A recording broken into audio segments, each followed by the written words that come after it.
you for being here. I'm Ronnie Thompson, Mayor of Morganton. Welcome to this beautiful day. On Monday it's supposed to be 80% rain, so Jimmy has said several prayers and the clouds have cleared.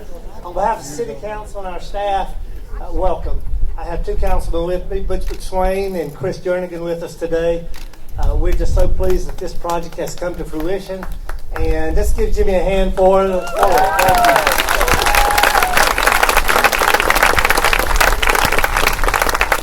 A couple of special guests, John and Eric Edgar from Asheville, I believe, are in the crowd. We thank you for coming. And back here in the back, thank y'all so much for being here. At this time, I'm going to call on retired Superior Court Judge Claude Sitt, if he'll come forward and make some remarks.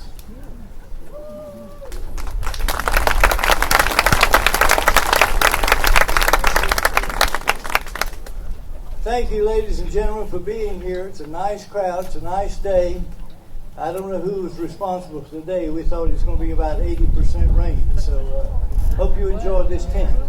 I'm going to be very brief, but I want to tell you a little bit about the guy that's responsible for this occasion, for the monument. And that guy's name is Jimmy Warlick. He grew up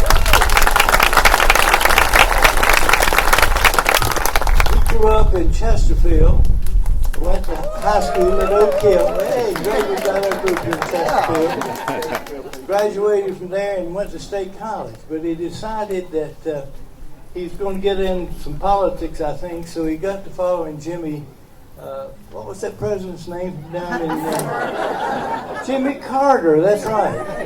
And so he started making political buttons for him and selling them on the street at the convention. He made more money selling those political buttons for Jimmy Carter than he had made in a year for the congressman. And so, after eating peanuts as his diet, he ended up going into political memorabilia and started selling buttons at Jimmy Carter's conventions and both sides of the political spectrum. Well, he was on one side, but he sure did sell a lot for Reagan and for others, and managed Clinton's campaign and sold buttons. He has the White House gifts now in Washington, D.C., and has done so much for this county. What really makes me feel good is the fact that he hasn't forgotten the people in Chesterfield. He has furnished things for them, gloves, jackets, and so many other things out there. He bought computers for many, many of those kids, and just a few things that other people wouldn't do. Took them on a balloon ride. I never have been on one, but I'm afraid they might shoot it down. Anyhow, it's good to see each of you here, and I'm glad we didn't cut down this tree. At least we have shade. So thank you again for coming. I'm not going to say a whole lot more about him, but Jimmy Warlick is a guy that you'll hear more about. And he loved his family. He loved his mother.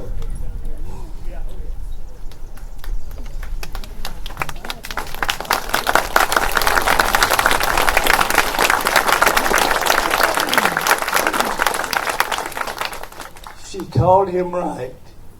And Jimmy, that's all I got to say. Love you.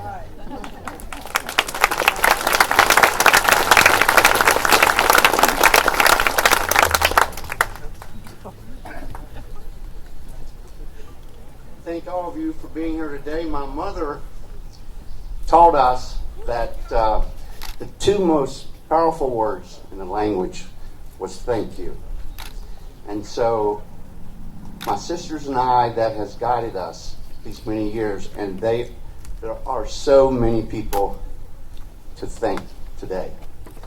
The people I want to thank first, though, are the mill workers here in Burke County who may be here today, along with these three mill workers. If you worked in the mills here in Burke County in any fashion, please raise your hand. Let's give those people.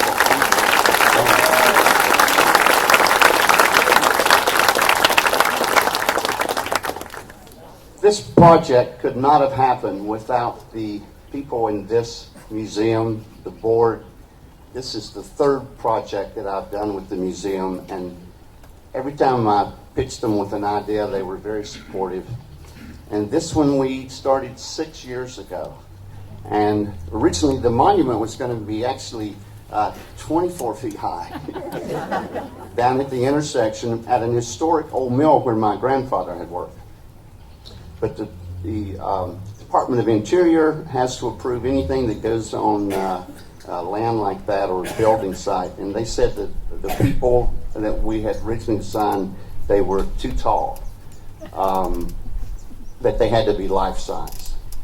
And so I thought, no, they don't have to be life-size. And so we came to this museum and this board and told them what we'd like to do, and they unanimously approved it and have been supported now for 6 years in this. We lost 3 years, 2 years to COVID.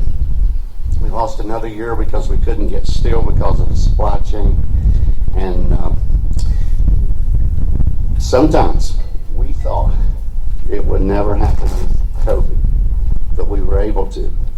And not only the board of this museum, but the people that work here. People probably don't know this, but everybody that works at this museum are volunteers. And I want to give you some names of those people that I see every day when I'm down. Waits Gordon, who is the chairman of the board. Waits, would you stand?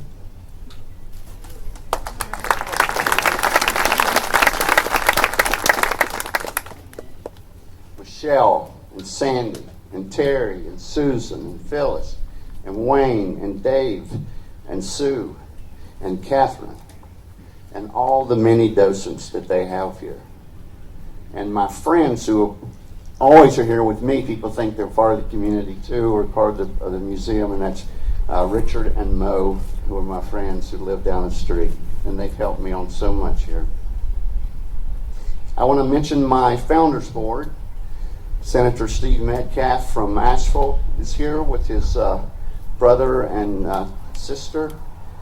Steve's family came from millworking families up in outside of Asheville and Inca, North Carolina. Edward Pfeiffer, a friend and a hero of mine, is on my board. Max Gardner III, who could not be here today, but has been with us and guiding us on this project these years. Vicki Cosby is on the board, and she could not be here today. Clark Irwin is on my board. And when you have a board, you always want the mayor on the board. So Mayor Ronnie Thompson is on our board. When we first got this idea, we were working on a project here, Roger Sharp and I, Dr. Roger Sharp, Senator Roger Sharp, if you voted for him in Morganton.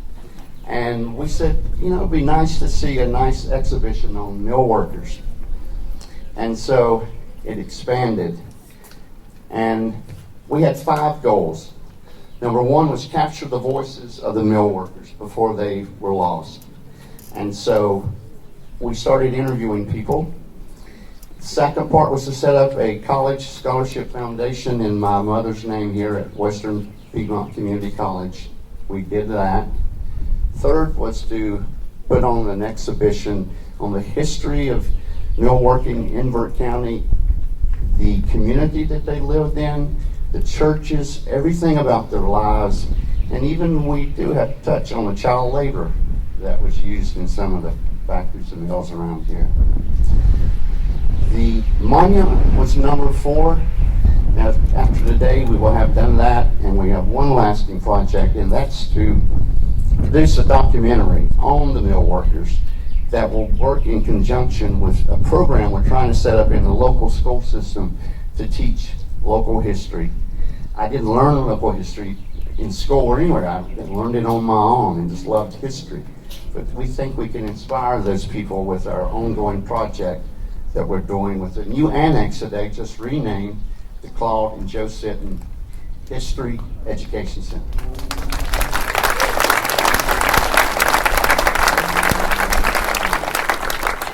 Roger's task was to set up a tour for us around the state. We went to a mill, Coolamy, a mill village. We went to Lexington, to Erlanger, where my friend Lanny Peters, who's here today from Atlanta. Thank you. Excuse me. Do it like Trump.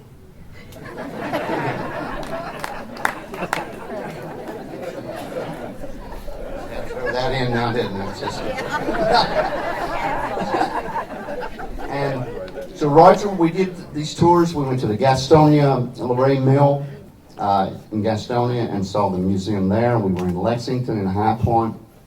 We were at the Levine Museum in Charlotte on the south. And we interviewed a lot of people to see what we really wanted to capture in the project. And I owe a great deal of gratitude to Roger Sharp for sticking with us for 6 years and getting us started. Once we started interviewing people at these museums, we realized we couldn't go back then. We had to keep going forward. Nothing would stand in the way. And I owe Roger Sharp for all of it.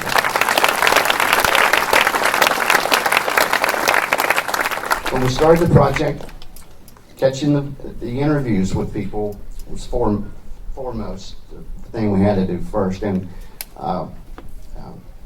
our first videographer was Louis Asbury III, and he was with us from day one. We set up a little studio. It looked like Charlie Rose with a black background and a round table. And we remember the first person we interviewed was Evelyn Newton. She was 94 years old. She was in a wheelchair. She sat at the table with me, and before we started and Louis was getting ready, she said, "Mr. Warlick," she said, I don't have much of a story. I was just a mill worker." And I said, "Mrs. Newton, you give me a little time, I'll find a story in there."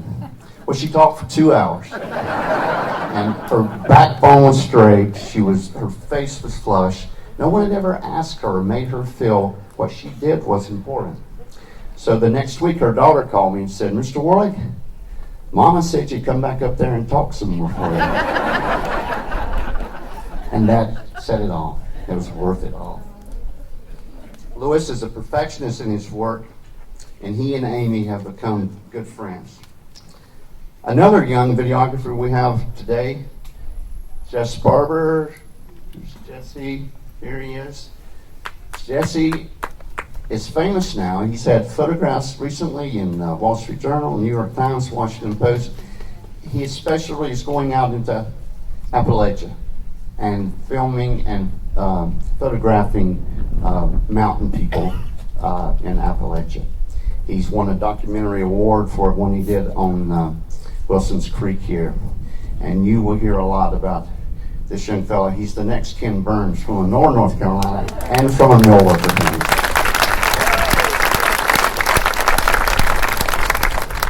I also want to thank the local press here, the News Herald and the paper. They have given for years now us a lot of coverage on trying to capture photographs and stories from people so everyone would know about it. And without a good local newspaper to get the word out, we wouldn't have been able to do it. So I want to thank them.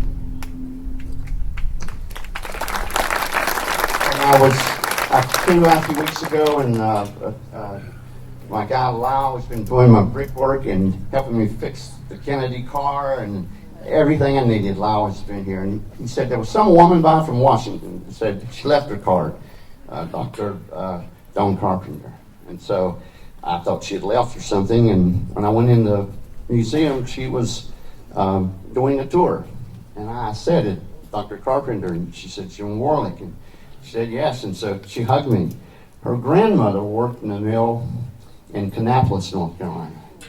And Dawn went on to Wall Street and worked for many years advising Fortune 500 companies on economic justice, putting back in the community with the profits they were making. She runs a project now at Georgetown University on economic justice, and one with Pope Francis on economic security for children around the world. Dawn Carpenter, where are you, Dr. Dawn? There we go.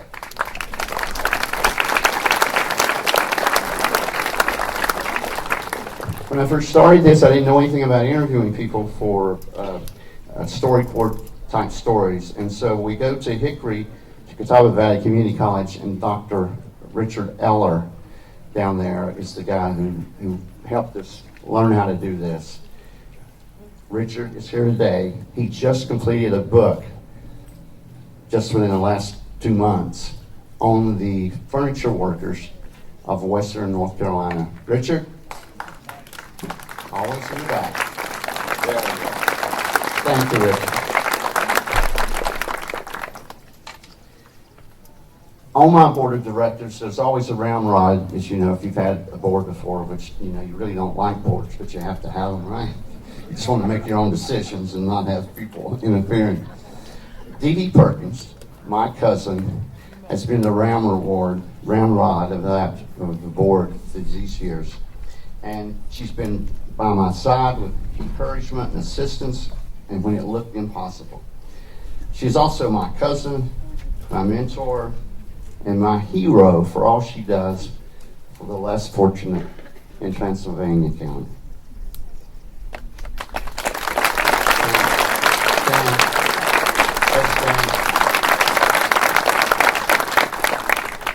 Now, none of this would be possible. There'd be no money in the budget if it weren't for Elisa Jones from Raleigh, North Carolina, originally from Asheville.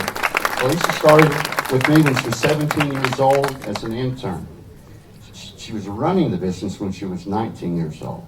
She's since went on and got a bachelor's degree. She was in high school then, and then a master's degree.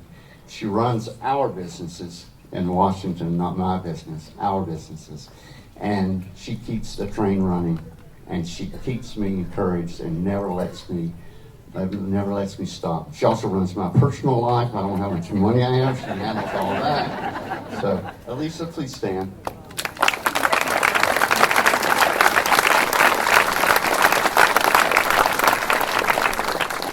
I met this, I call her my little friend. She is a small woman, and she is from New York City. And she helped me on a project in Rhode Island on an Air Force One project. And I just loved her. And when she traveled with my traveling exhibition on John Kennedy, and when I mentioned doing this project, she jumped right into it. And I know it's because of the love that she had for her mother. She loved her mother. Her mother was a New York Mets fan, and she was a character at every ball game. And so it was Susan, who really had never been in the South much, but she researched the history of the mill workers in the South. She put together the website that we have, and these 15 panels inside on all aspects of mill worker life. Susan Del Rio, the little woman I say from New York City, is responsible. Susan?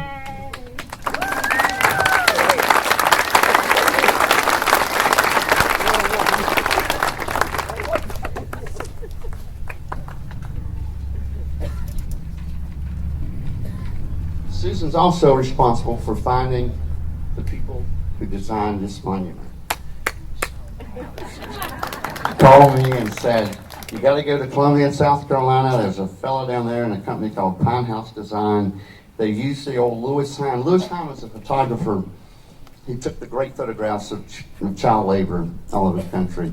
And Joe had taken some of these images and put at the Grundy Mill in Columbia, South Carolina to honor those workers. And so I went to Columbia and I met with him. And so I asked him to do a design for us about 6 years ago. The design you see today is almost exactly, and he only gave me one design to look at, exactly the way it is now. And so his partner, Joel, are amazing. The detail. They were here Thursday night, right, Joe? We were putting the lights and tweaking the lights and everything. He's just a perfectionist. I want to say thank you, and I want Joe Weeder to say a few words for us.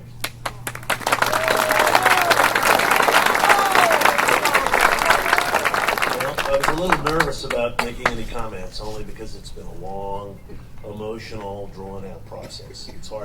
It's hard to explain what we had to go through to create this. But I thought to myself, well, It's right here. And I hope you all like it. Like, that's the true test.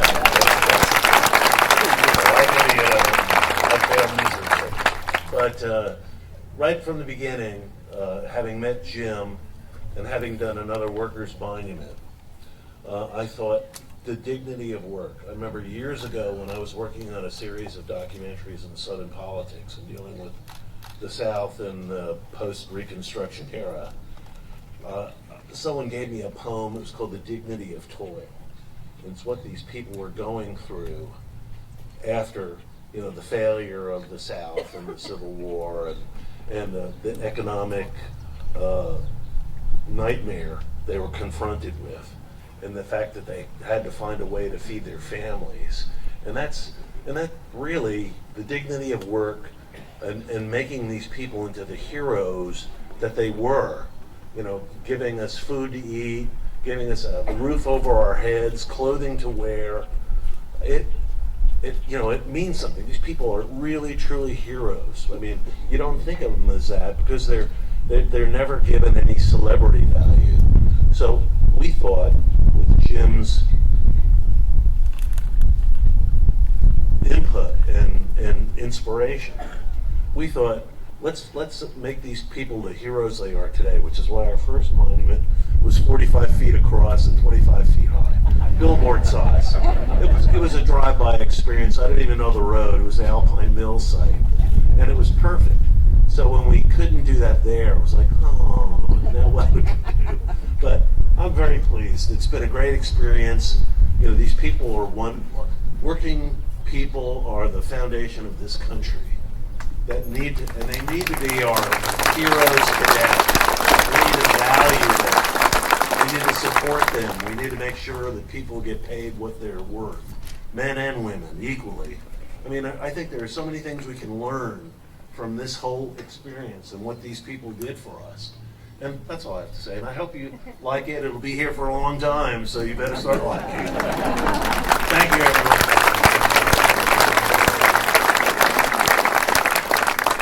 Someone who drives a Honda automobile BBJ 5176 is blocking someone's driveway. It should be moved, or else we'll have to have it pulled. Thank you.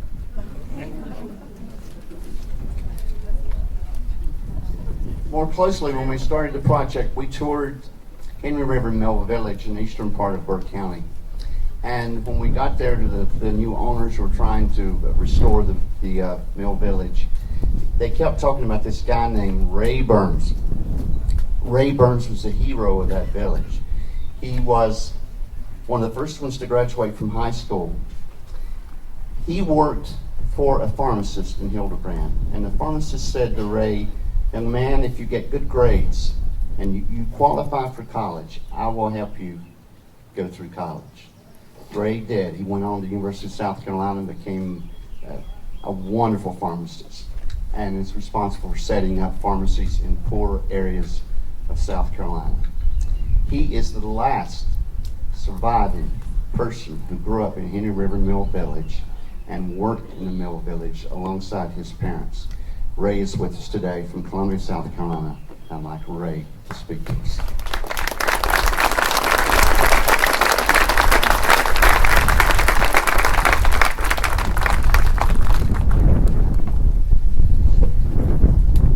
What an incredibly nice day to be here, isn't it?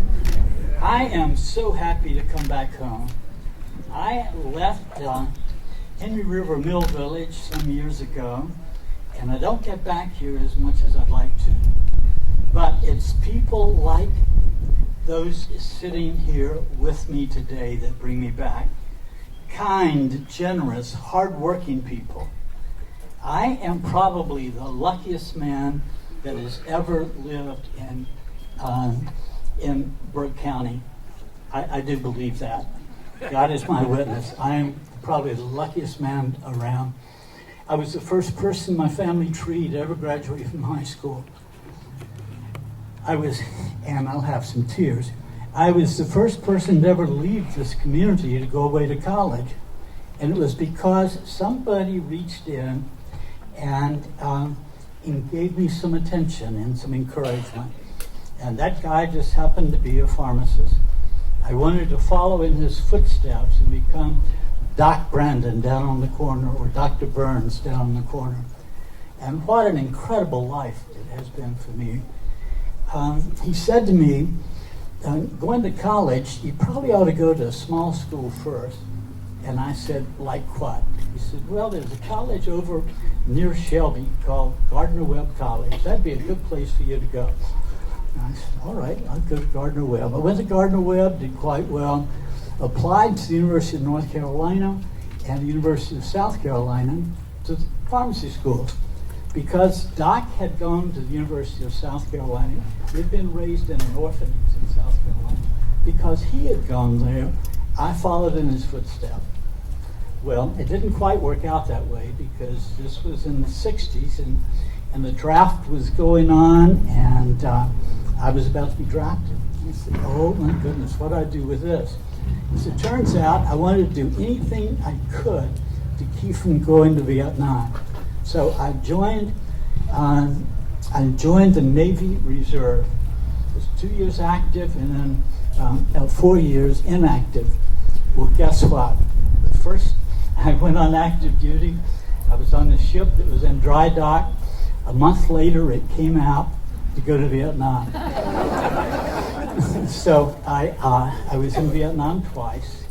And when I came back, I couldn't afford to go back to Columbia to finish school. So I started at the Medical University, and with the help of God and a lot of kind, wonderful people, the GI Bill, I was able to finish school and stay around and go to graduate school and get an advanced degree. That was just, I've just been lucky. As I say, I'm the luckiest man in Burke County. But before I say anything more about me, I want to echo what you've said, what other people have said about Jim Worley. Jim is a friend of mine, and Jim is my hero. He's my hero. He hasn't forgotten from whence he came.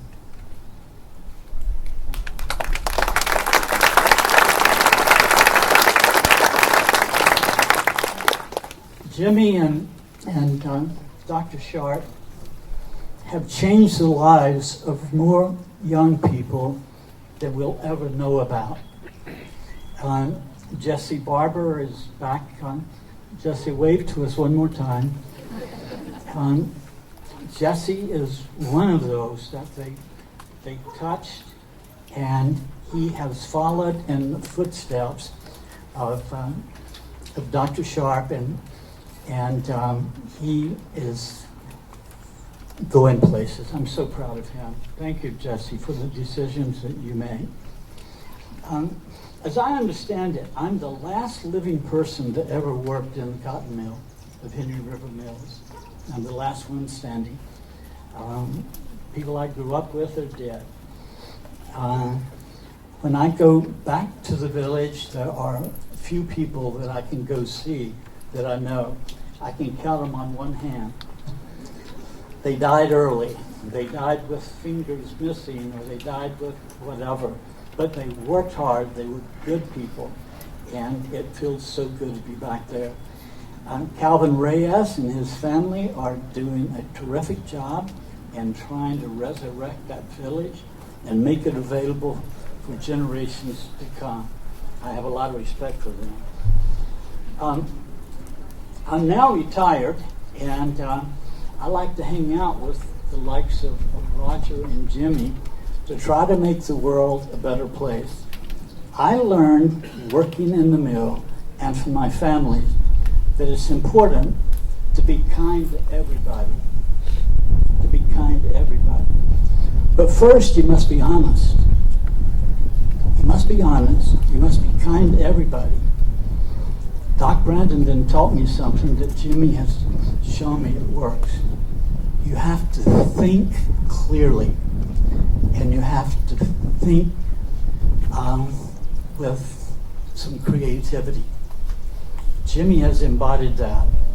And so my wife, Susan, who is here, and I work with young people, throughout South Carolina to help them reach down and help them come from families that were hardworking, who didn't have to take it out. So I am delighted. My sister Patsy is here. Patsy, would you stand, please?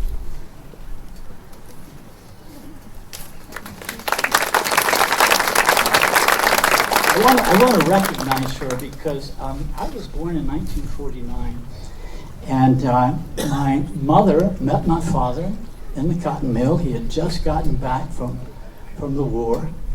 He met her. 2 weeks later, he proposed. He proposed to marry her 2 weeks later. They married, and in 1949, July 6th, I was born. As it turns out, 2 years later, in 2 weeks, my sister was born. And as it turns out, 2 years and 2 days later, my brother was born. I used to kid my mother, it was those cool October nights. But, so I am so glad to be back here. And what a wonderful problem to have. There's so many people to come out and celebrate what Claude and Jimmy and all the workers here have contributed to this community. I am grateful from the bottom of my heart. Thank you for allowing me to be here.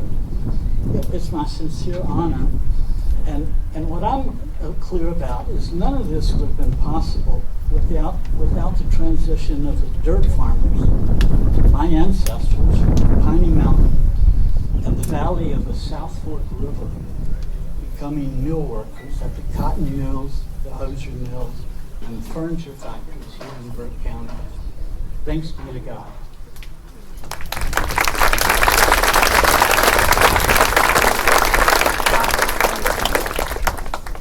Thank you, Ray. When we were,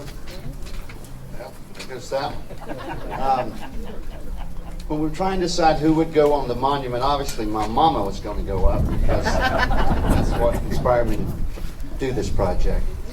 But we had to choose a furniture worker, and so I looked around. I had wonderful neighbors who were furniture workers.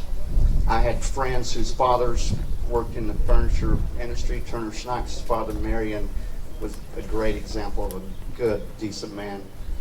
But next door to me was Claude Moore. He grew up in South Carolina. He became fatherless at a young age, but he took care of his mother. After going to World War II and coming back, he moved to North Carolina, and he married Hazeline Warlick, my father's sister. And so he was my uncle. So some people say I've loaded the monument with my uncle, my mother, and my cousin Ann. And Claude was a decent man. He was a non-drinker. He was active in his church. He was the best neighbor to everyone and a good friend for anybody that he met. His son, Vance, his only child, is here today, and his daughter-in-law, Susan. But Vance and Susan, stand.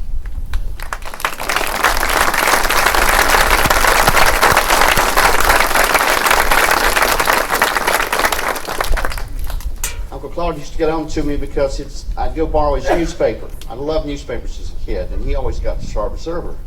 And so I'd go, and sometimes I'd grab it even before he had gotten to it or through it. And he once said, "Jimmy, why don't you buy your own newspaper?" And I said, "Uncle Claude, I don't have to. I just borrow yours." So, Claude Moore was a man of dignity. And what he stands for in representing furniture workers will be here forever.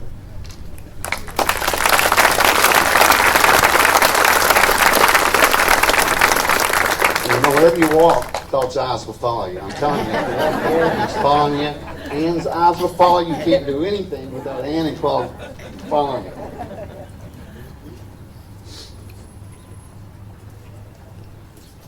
My mother, the center of this monument, I'm going to leave that to my kid sister, Megan. to say a few words about her. I get too choked up, so I'm going to let Megan talk about her. My sister Sandy is here. His sister, my niece and nephew are here. And I think half the crowd are my cousins here. Or they claim to be, I don't know. And so, Megan?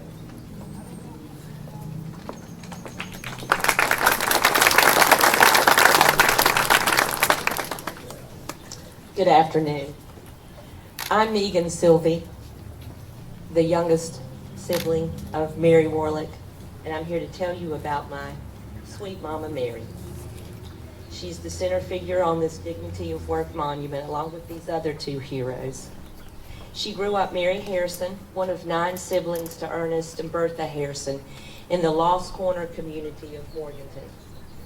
She raised us in the community of Chesterfield, about 8 miles from here.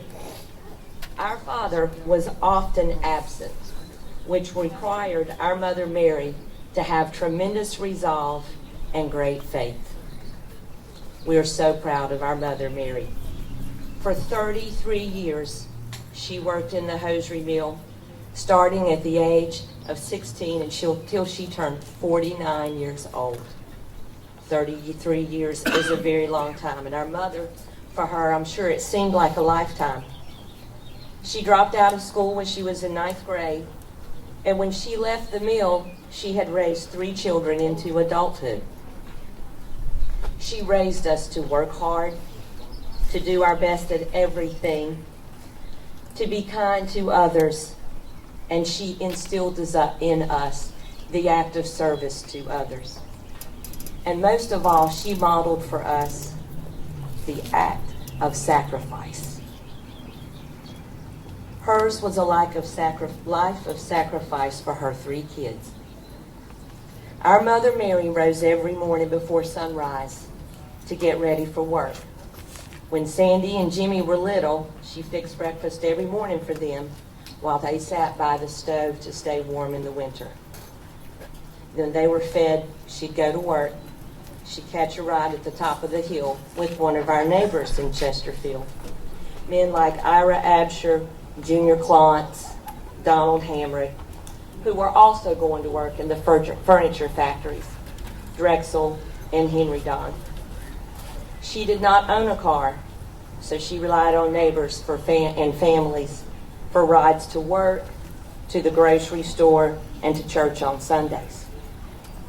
Years later, when she did have a car and Sandy and Jimmy by this time were grown and had left the house, she'd get up still before the dawn, make my breakfast, just the 2 of us, and on cold mornings when she was driving me to Chesterfield School, we'd play to try to guess when the heat would come on in the car and warm us up. She dropped me off at Chesterfield in the cafeteria, where I would sit with the lunchroom ladies until the school opened. At dinner, Mama always made sure that our plates were made first and that we had what we wanted before she fixed hers. After a long day at work, she'd come home to fix dinner. She had a garden. And on Wednesdays, she'd make sure she took us to church. On Sundays, every Sunday, we went to church. And Mama made sure we had our best Sunday clothes on. Patent leather shoes, white socks, a dress, Jimmy in pressed pants, and a collared shirt. We did not have much monetarily, but Mama sacrificed everything to make sure we always looked our best. And it was these small sacrifices she made for us that are everlasting in our hearts.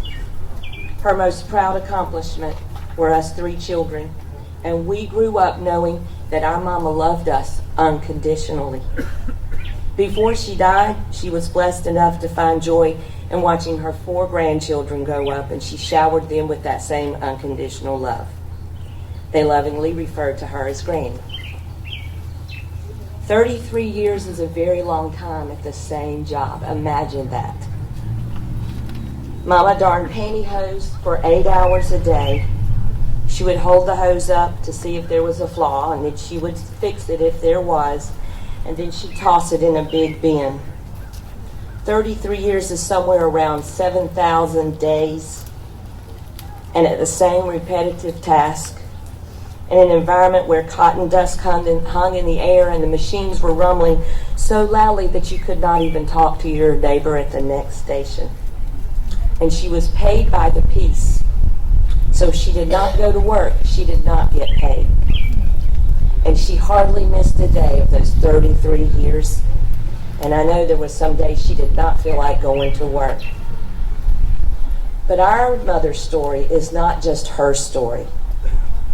It's the story of many folks growing up here in Morganton and Burke County during the mid-20th century who worked in our area textile mills and our furniture factories, who labored long hours day in and day out, who were the backbone of our communities, of our schools, and of our churches, who were the glue that held our families together, and who shaped many of us here today into who we are. So while I and Sandy and Jimmy and my own kids and her grandkids are grateful for our mother, Mary Warlick, we also celebrate today the hard work, the values, and the lessons of the mill workers of Burke County. Finally, I want to say a personal thank you on behalf of our family to the museum and for the support of the Workers' Legacy Project and for working with the City of Morganton to allow this beautiful monument to be installed, and for your dedication to the preservation of Burke County's rich history. Thank you.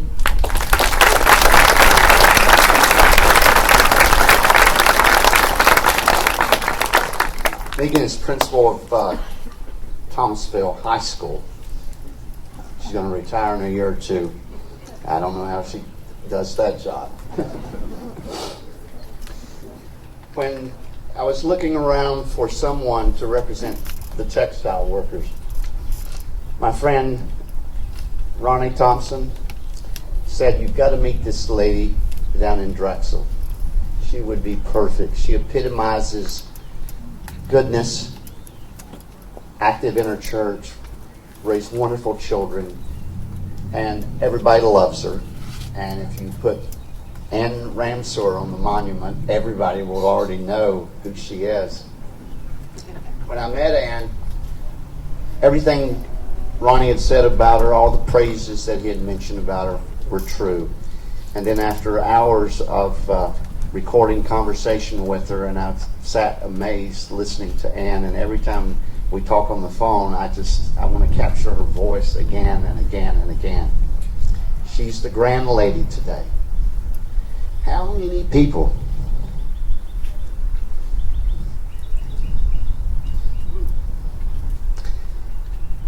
get to be on a monument while they're still alive?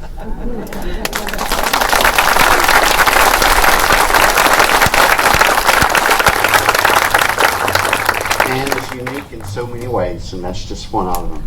Ann Ramseur.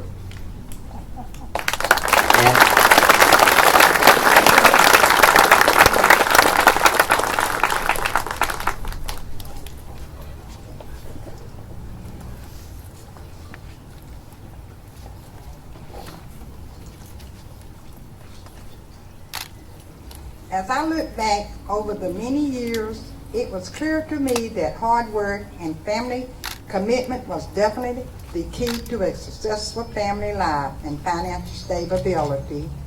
Enduring through loud machine noise and long hours of standing on my feet each day, the biggest reward were the lasting friendships that I experienced over those many years with supervisors and co-workers.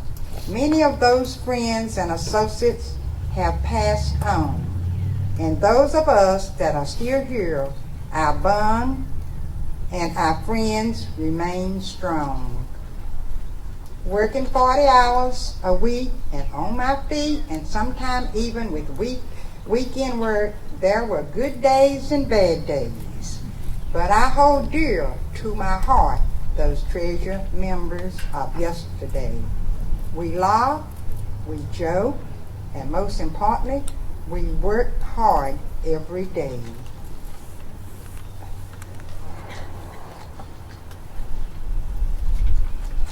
Okay, as I stand,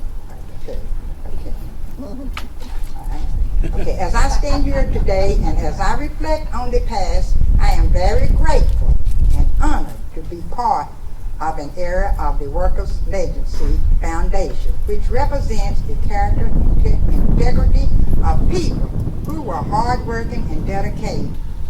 For this is truly an honor to have received this recognition.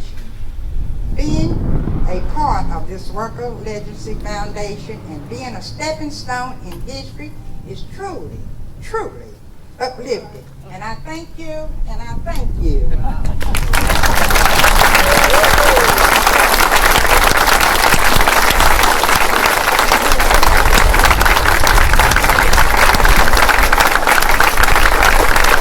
I'm going to ask Ann's family to come up and stand with us.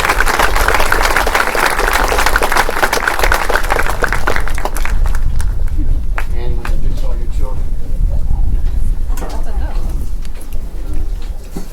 Ronald, Donald, and Deborah.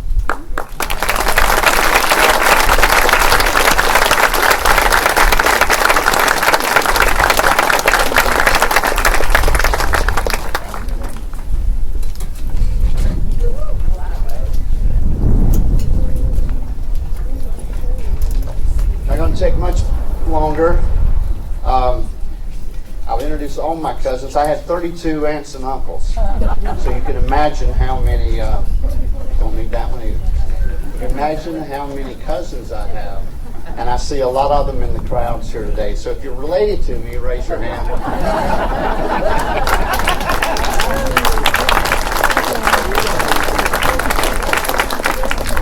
And those of you that are not, I would love to be related to you. Last weekend, an editorial was written in the newspaper here by the editor of the paper, a new publication here that's really community oriented. And it was from the editor, his name's Bill Petit. He worked in the factories here growing up, and his parents worked in these factories. And when he came to see the monument, he was so impacted by it that he wrote some beautiful words. I've asked Bill today to relate that statement of passion that he wrote last week. Bill Petit.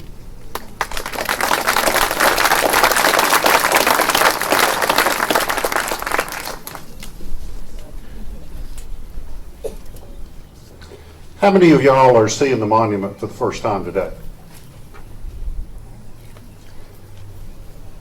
Well, I came up here in late April. I had seen the photographs of the monument, Jim, as it was being lowered into place, as it was being installed. But John, the impact of this monument did not really hit me until I stood squarely in front of it. And I knew that this monument represents my family. It represents my roots, and in so many ways it represents the man that I am today. How many of y'all are hot?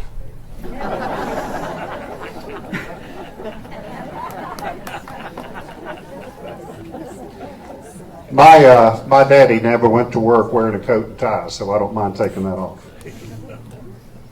My blood is equal parts sawdust and cotton dust. The sawdust coming from my daddy's side and the cotton dust coming from my mama's. Where to start? My mama grew up on a cotton farm in Rutherford County, the eldest of 13 siblings. Her stories of toiling under the late summer sun, picking row after row of cotton, until her fingers ached and bled and her shoulders grew weary from the weight of the bag, were staples of my childhood. She told those stories when I or my older brothers complained about the drudgery of a few hours spent shucking corn or stringing and breaking green beans. In her late teens, she was weary of being a surrogate mama for her younger siblings, and she was beaten down by the harsh realities of farm life, and she fled north to the little town of Drexel. Her first cousin, Verna, had also made a run from the farm and had found work at Drexel Hosiery Mill. Mama joined her on the production line, and the pair of young women shared a small apartment. And both found the hosiery mill, despite the noise and the heat and the repetition, to be a virtual paradise compared to the sunrise to sundown drudgery of farm work. And then there was my dad. He was born in 1912, and he was the son of one of Drexel Furniture's original employees, my grandfather, John Petit. Grandpa John was a cabinet maker for Drexel, a skilled and proud artisan. But tragedy struck the family in 1915, when my grandmother died in a flu epidemic. My dad was not yet 3 years old. Family legend has it, because there was nothing else to do with him, that Grandpa John used to take my toddler dad to work with him and hide him in drawers and closets during the workday. True story. At the age of 12, having completed just 7 grades of formal education, my dad, who by his own confession was wild as a buck, joined his dad in the Drexel Furniture workforce. And yes, in 1924, it was perfectly legal for a child of 12 to work in a dangerous furniture factory. We have come a long way.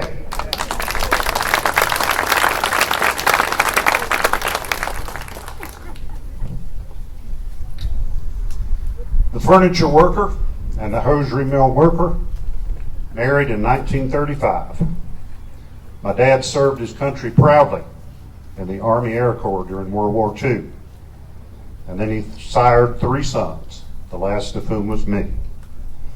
Sometime after the war, he made the transition from the factory floor to the corporate office, running the busy mailroom, supervising the night custodial staff, and also driving Drexel salesmen and executives back and forth from the Charlotte airport during market season. And of course, that was when the Drexel showroom was in Drexel. That furniture worker and hosiery mill worker are, and always will be, the shining examples upon which I have tried to base my life.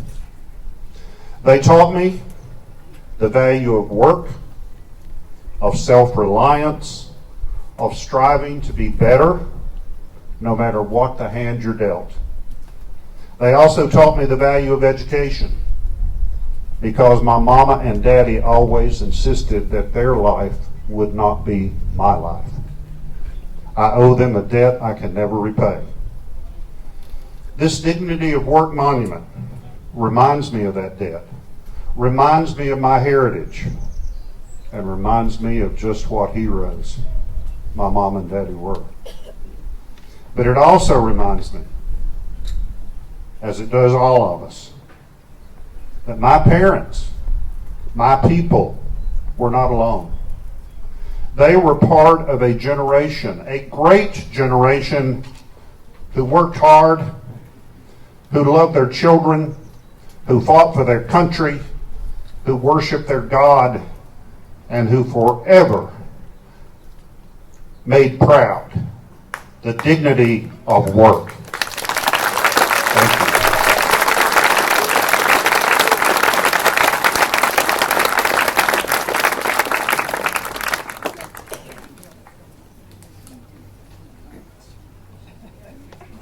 Ann said she's tired. She worked 35 years and 10 months in the mill.